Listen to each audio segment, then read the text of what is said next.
Is it a mesosaur? Or some other kind of dinosaur? No one is quite sure yet.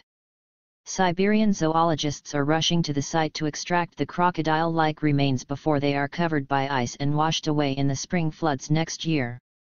Intrepid tourists from the Wild North Fishing Club found fossil as they rafted on the Ruda-Ru River.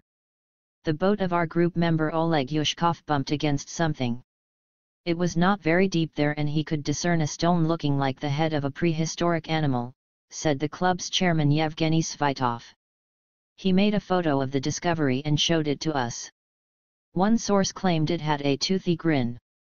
We were at first skeptical about his find, saying there could not be any mesosaurs on Yamal, he said.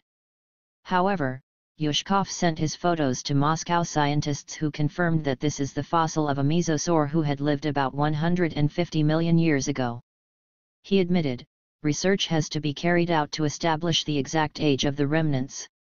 Some sources say that mesosaurs or middle lizards inhabited the Earth roughly 299 to 270 million years ago, long before the estimated 150 million years of this specimen.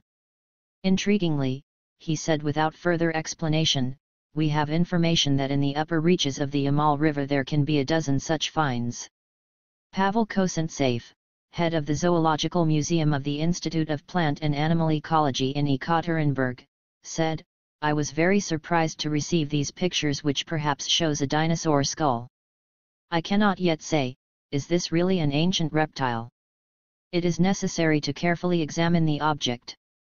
But, judging by the photographs, I acknowledge that there are dinosaurs with sharp teeth and a large skull.